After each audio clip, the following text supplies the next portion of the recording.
little bit. We've got a small screen. Don't be scared.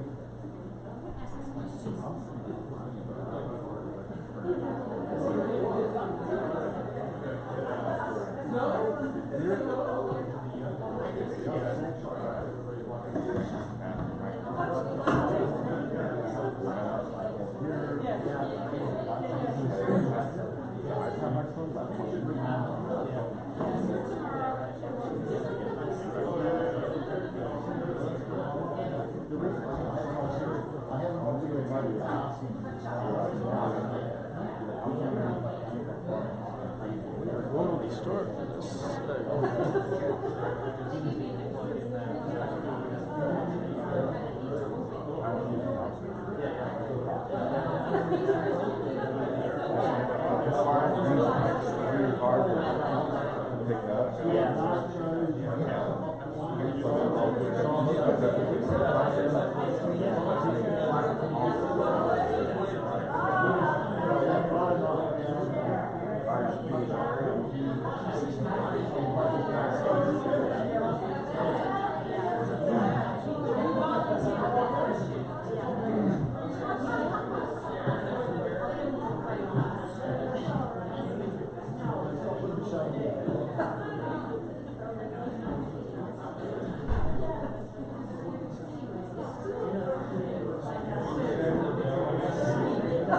Just make sure we don't have another cluster coming.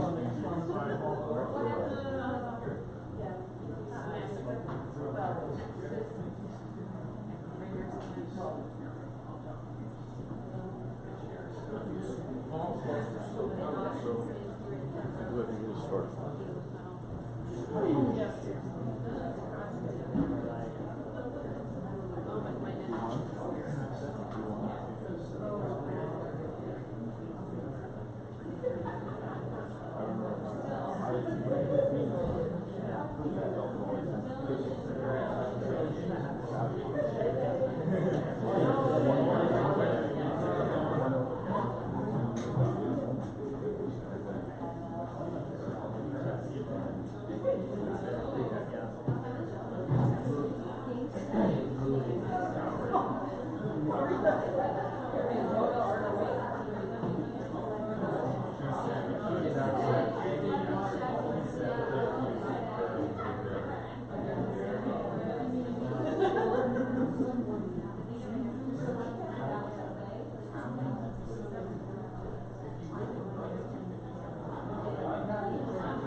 All right.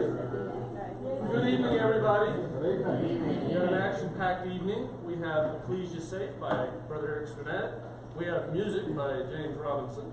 And we're going to begin with an opening prayer by Jonathan Cooper. So if you need Jonathan Cooper, please ask for a blessing over me.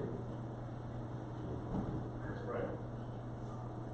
Heavenly Father, we come before you at this time, in this place separated from the world, where we can focus on your word to strengthen our walk in your kingdom, toward your kingdom, strengthen our friendships, develop new friendships. We ask that you would open our hearts and our minds to your word, to our study this evening, that you may help us in our ecclesias, that we may be able to help others as they struggle with different things of the flesh. We look forward to that time when there is peace in Jerusalem, and we all may be a part of that coming kingdom. We ask that they come soon, and that we may be in that. We ask this through your Son, our Lord and Savior, Jesus the Christ. Amen. All right, we're going to open then with the opening hymn by Brother James, number 341.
Good evening. Are you turned on?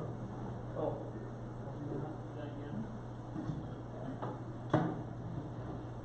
Okay, is that better? Yeah. Can you hear me? Okay, great. Nice to see everybody this evening. Hope you're having a great Idyllwild week. I am. Always love coming to Idyllwild. So what we're going to talk about tonight is a child abuse prevention program, an intervention program that's been designed. The Tidings magazine, and want to especially recognize Brother Dave Jennings for pulling the group together, brothers and sisters from around the world, to talk about abuse and what to do about it in our communities. So some of you may have heard an earlier discussion we had last year about this. So if you heard it last year, raise your hand. You were here. Okay, so maybe about a third or so. So what I want to present tonight is really the work that this group has done in the meantime to be able to put this program together, so that Ecclesias can take this material, take this information, and really what I hope for in the end of tonight is that you consider bringing this back to your ecclesia, to spark those conversations, to talk about with your brothers and sisters in your own ecclesia, how are we doing as it relates to protecting kids from abuse in and around our ecclesias, and being there to support them if and when something tragic like that were to happen to people. Now the EcclesiaSafe program is ultimately designed to really look at abuse that may happen in all kinds of forms, not just child sexual abuse, which is what we'll talk about tonight, but also domestic abuse in relationships, abuse of elders, any kind of abusive sort of situation that could happen to our members or to those who are in the orbit of our ecclesias. But we're starting with child sexual abuse first. These are pretty heavy topics. Lots of material, lots of thought has gone into this, and so the group, the development group, started out with this just to start with child sexual abuse, and then our aspirations are to go on to the other forms of abuse and build off of this information. This is voluntary information, right? This is just information that's been pulled together for the benefit of ecclesias. So I want to pretty quickly just show you an intro video that you'll see some familiar faces, now celebrities amongst us, who will be in the video. But just a couple of other things to kind of prepare us for that. So child sexual abuse, it is a real issue. It is a risk for our youth.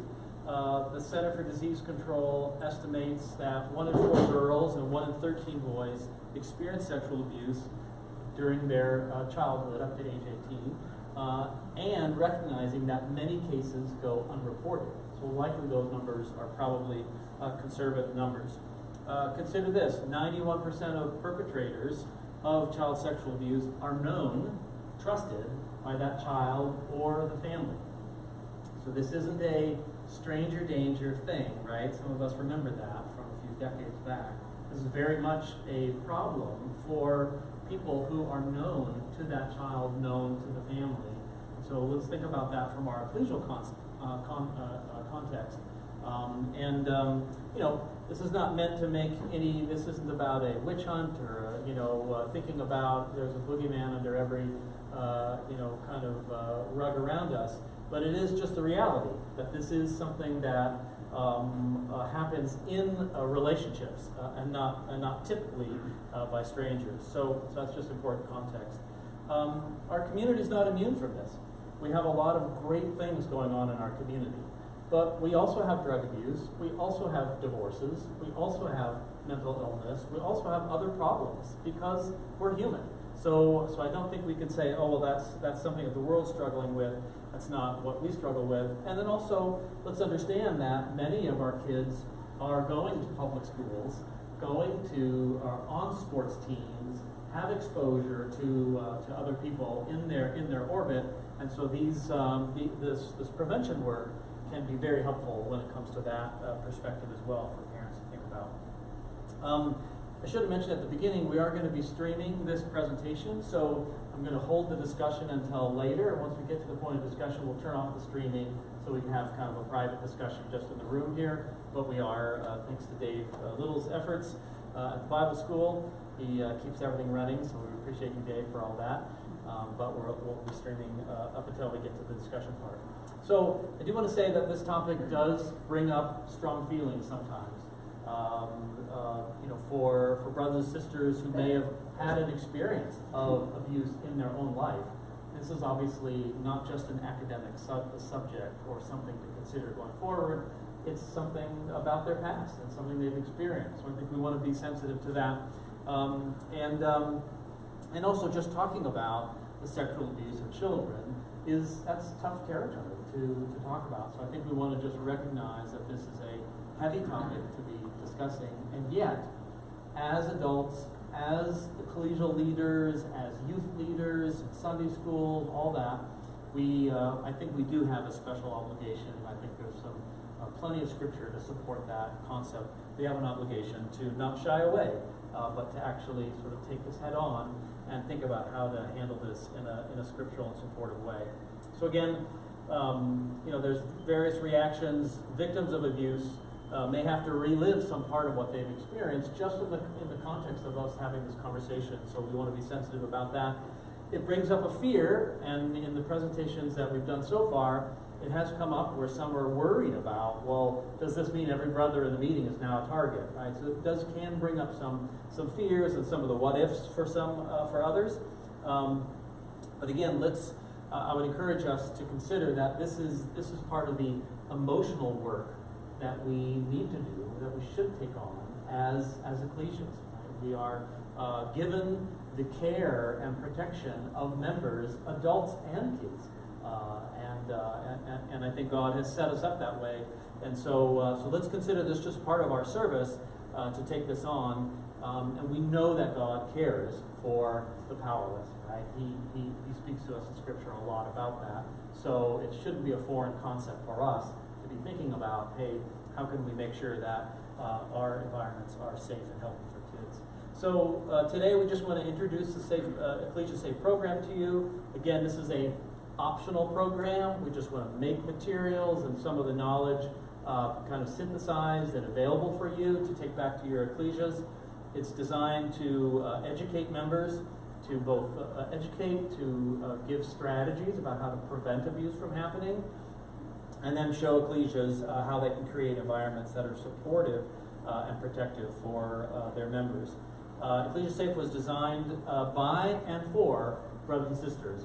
About a dozen or so, some of us being professionals in the community who've dealt with child sexual abuse in their professional work. And those of you who don't know me, I spent probably about 15 years doing direct counseling work in California, child abuse treatment, and working with couples and families, and working in psychiatric hospitals and that kind of thing. I run a nonprofit agency that does a lot of trauma-specific treatment and intervention, child abuse, and domestic violence, and human trafficking, and runaway teams, and that kind of work. So that's just my background. So again, designed by and for brothers and sisters. And so we also want to, again, discuss some ways at the end tonight about how you can bring this material back to your ecclesia. We're not going to ask you to make any kind of commitment to the program. This is just an introduction for you.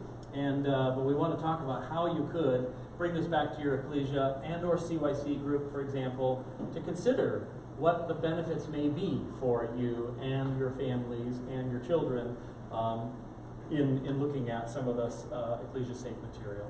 So let's play this video. It's about 17, 18 minutes long, and it'll give a really good overview of why this is important and some of the components of what the EcclesiaSafe program is about.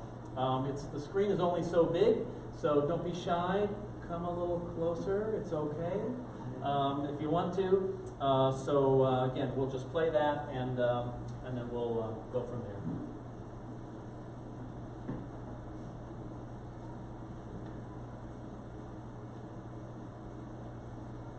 Pretty sure we'll play this and go from there.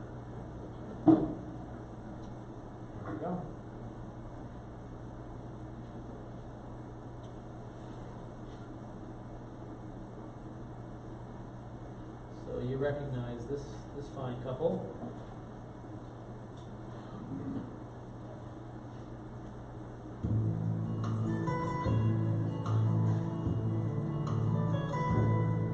You hear that okay?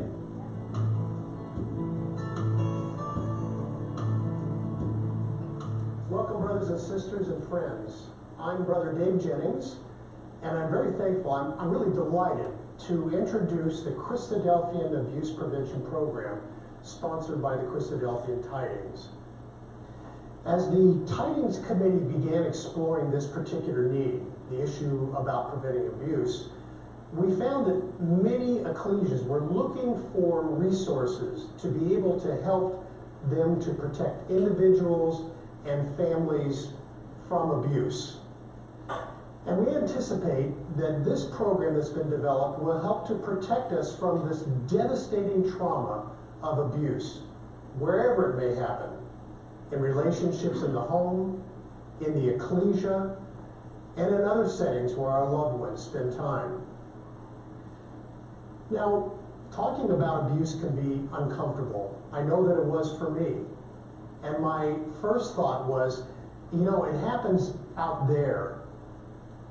Most of us have heard reports of abuse in places like facilities for the elderly, or probably we've heard about spousal abuse and relationships that were plagued by things like addiction or lack of income, or where there were severe control and anger issues.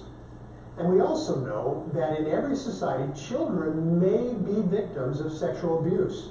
And that can occur in schools, at daycare, in recreational and sports settings, and sadly, often in the child's own home and family. It does happen out there. So it does make sense for us as a community to find ways to become more alert and to help each other protect our loved ones from the risk of abuses out there. But Christadelphians need to work to prevent abuse for another reason. Many of us know or know of a brother or sister who's been a victim of elder abuse by Christadelphians, or of a brother or sister caught in the cycle of spousal and domestic abuse from a partner. Or we may know of a child or a young person who was a victim of sexual abuse while growing up in a Christadelphian home, or abused by a Christadelphian relative, or by an ecclesial member. In some of these situations, Christadelphians, they've left the faith, and they did so with lifelong emotional and spiritual scars, because the abuse was not properly handled by an otherwise faithful family and ecclesia. So maybe not in your home, maybe not in your ecclesia, but tragically, abuse does happen within our community. And with God's help, together, we can reduce the opportunities and the risks. God's Word does call us to care for the most vulnerable among us. In Zechariah chapter 7, we read this: "Thus says the Lord of hosts, render true judgments, show kindness and mercy to one another, do not oppress the widow, the fatherless, the sojourner, or the poor, and let none of you devise evil against another in your heart." Or in Proverbs 23, "Listen to your father who gave you life, and do not despise your mother when she is old." Or in Paul's writings in Ephesians 5, "Husbands, love your wives as Christ loved the church and gave himself up for it." Or finally, the words of Jesus himself in Mark 9, "But whoever causes one of these little ones who believe in me to stumble, it would be better for him if a millstone were hung about his neck and he were thrown into the sea." God's moral and ethical principles are paramount. We're also counseled by Jesus and Paul and Peter to obey the laws of the land. There are national and state and provincial laws against abuse, and serious legal consequences are there for failure to protect. And when we become aware of what abuse is, how it can happen, and how readily we can reduce the risks, we're energized. We're energized to develop a plan and to take the steps to help prevent the devastating lifelong consequences to our most vulnerable loved ones. We truly must engage as individuals and collectively as an ecclesia. But how do we do this?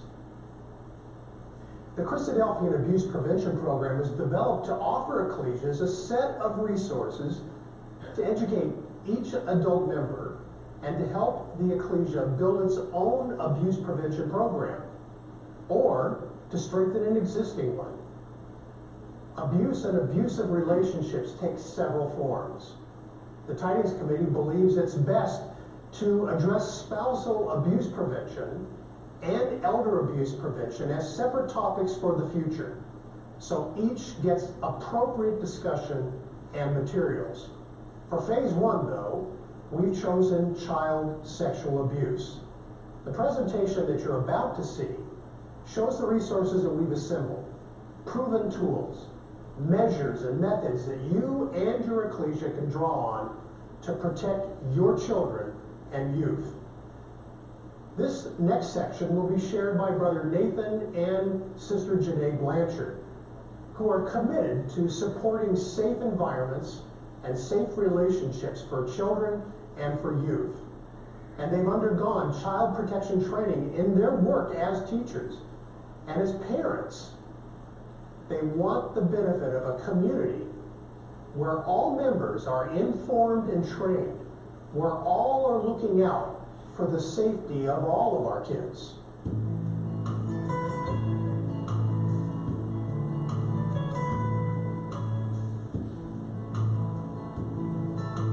Hi, we're Nate and Janae Blanchard, and as both parents and educators, this topic is important to us. We feel fortunate to be able to be part of it and support this program, sponsored by the Christadelphian Tidings. How common is child sexual abuse? There's a large body of research that tells us. In society at large, 1 in 4 girls experience sexual abuse before reaching the age of 18. 1 in 13 boys experience sexual abuse during their childhood. Now realize that these statistics come from reported experiences. U.S. Department of Justice data suggests 86% of child sexual abuse goes underreported. Other studies show a high percentage of victims delay disclosure well into adulthood. So who are these predators? Are they strangers? Sadly, 93% of sexual predators are known to the child or youth. 34% are family members. 59% are an acquaintance, individuals the child believes is trustworthy. How does abuse affect a child? It's painful to learn about the range of damage to children and youth. It's huge. The immediate impacts for a child caught in an abuse cycle are traumatizing. Having a normal childhood ripped out from beneath them, feelings of worthlessness, shame, guilt, helplessness, confusion, and betrayal. Many withdraw from family, friends, school, and sports. There's also long-term damage, physical, mental, emotional, behavioral, and yes, spiritual problems. And these may persist at some level for the balance of adulthood. We would hope that general statistics don't mirror our community, but the tragic experiences in our youth-serving organizations suggest that we're not immune. In fact, anonymous generalized data from Christadelphian Helpline Services and similar resources around the world confirm abuse happens in Christadelphia. Now this subject is far from comfortable, but awareness of these harsh facts is one of the key tools to protecting and preventing abuse. Understanding what sexual abuse is and how it happens, how predatory persons operate, such awareness motivates us to overcome our resistance to discuss this topic. And with God's help, awareness motivates us to take action to protect our kids. So what can an ecclesia do to better protect our kids? Providing a safe environment requires a number of components, all working together. Here are the components consistently recommended by specialists in child protection. Educate every adult member to recognize what abuse is. Is it just inappropriate touching? Did you know abuse can involve non-touching behaviors? Abuse happens in many settings, including over the internet and phones. It's also vital that everyone understand what enables abuse to happen. How does an abuse perpetrator target victims? How do they go about gaining the trust of a victim and the victim's family, and gaining the trust of our community? Why are abused children, regardless of age, reluctant to speak up? You'll find the answers to these questions in the online training course your Ecclesia is offering to members. Can we spot potential opportunities for abuse in ecclesial settings? Can we spot abuse opportunities in other non-ecclesial activities and settings where our kids go, like after-school programs? Again, the online course will help you to recognize opportunities for abuse. Research shows a child experiencing sexual abuse will usually send subtle signs, behavior clues. Do we understand the range of possible signals a child might be sending? Protecting our kids means being able to detect these red flags and knowing what follow-up steps would be appropriate. We need some basic training like that available in the online course. And the ecclesial family needs to be open and clear about what is acceptable behavior between children and adults, and what is off limits. For example, what kinds of touching is okay. We may think everyone already knows that, but research shows otherwise. Here's another challenge. How do we respond when we notice conduct boundaries are being crossed? How do we respond when we suspect that one of our children may be a victim of abuse? We need training about ways to respond, both appropriately and confidently. Every situation is going to be unique. Becoming more fully aware, but getting trained is an essential part of protecting our children and youth that have been entrusted to us by God. To help each of you get trained, your Ecclesia has available an online course developed by child advocacy specialists. It's a self-paced, 60-minute class each member can take. Armed with information from this class, members can join together and become the eyes and ears in the Ecclesia family, trained to make a difference, help abuse from happening, detect when one of our children may actually be a victim, and to respond appropriately. This is the value of the online course for all of us. We now move to a second component for providing a safe environment, a written policy with procedures and child safety measures. This way, the Ecclesia has a well-thought-out guide for preventing abuse. The policies and procedures also provide a consistent best practices map for navigating a challenging process should incident ever arise. Plus, we must comply with the requirements of the governing authorities. The written policy, along with all other components we're discussing, often help achieve compliance with the law. While not a substitute for legal advice, our assembled materials include policy and procedure samples which can be customized for your Ecclesia. Where an Ecclesia already has child protection policy in place, our samples can be helpful with reviewing and updating. Are there areas at your hall or property that are secluded from view? We want to abuse-proof physical facilities. Make secluded areas visible. Also, are you controlling access to your computers and Wi-Fi? So we provided a checklist to help identify and address those out-of-sight areas and rooms which could be opportunities for abuse. Another component of a child protection program involves members working directly with children and youth, Sunday school teachers, youth leaders, and others. Child protection specialists recommend such workers be screened. This may include background and reference checks. They should undergo periodic training in child sexual abuse prevention, in policies and procedures, and in legal requirements that apply to those working directly with children and youth. That's not as difficult as it may sound, though. We provided some guidelines, suggestions, and resources on how to carry out and document volunteer screening. Another component is actually talking with our kids and teens. Years of research has revealed effective, age-appropriate ways for teaching children and youth about body and relationship safety.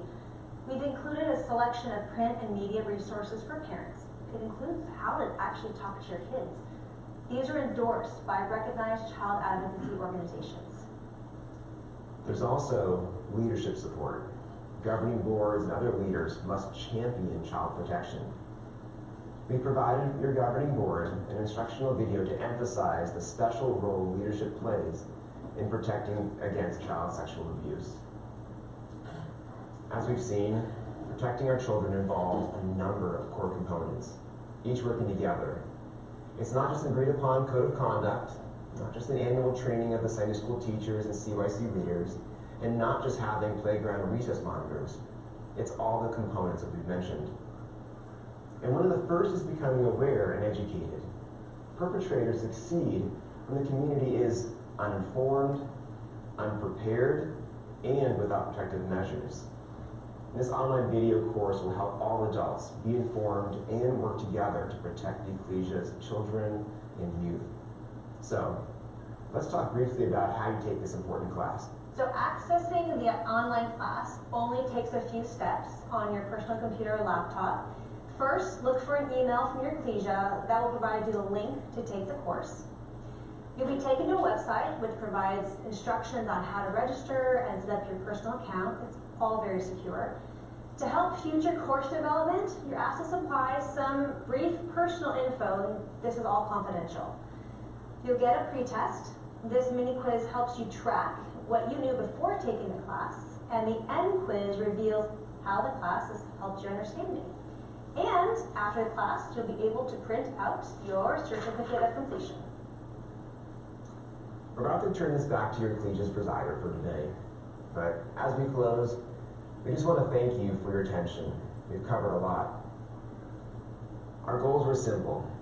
First, to stimulate each of you to become more aware and educated on child safety, so together, all of us can serve as God's stewards, as a team, to protect your kids and your Ecclesia family. And this happens when each adult member completes the online training course. We also hope we've energized each of you to continue supporting your Ecclesia's child protection program and its various components. There are many opportunities to help keep your program strong and continuing. God is the ultimate protector of our children. He entrusted us as parents, family, and community to be his instruments. It really does take a village.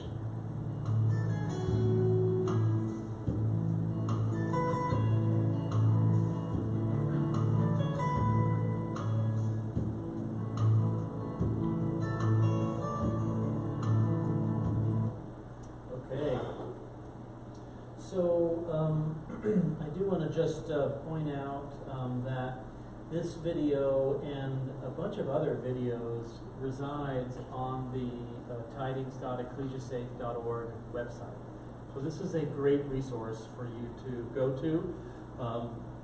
You can pull it up on your phone right now, so you have sort of a record of it. So it's tidings.ecclesiasafe.org, and so on that website there's a lot of different video material. There's access to the policy that was mentioned. And this will be, and then other potential links that Nate Janae referenced. So that so the idea is that this can again be a reference point for Ecclesias to go back to, for you to go back to be able to sort of have that conversation. So so again, I really appreciate all the efforts from our brethren who have been part of developing this material again for us. So I kind of want to go through a couple other things, and then we'll have some sort of discussion. But first off, just wanted to ask a few questions of you, and maybe this is a good time for us to turn off the streaming, because I think probably we'll have discussion as we go here. But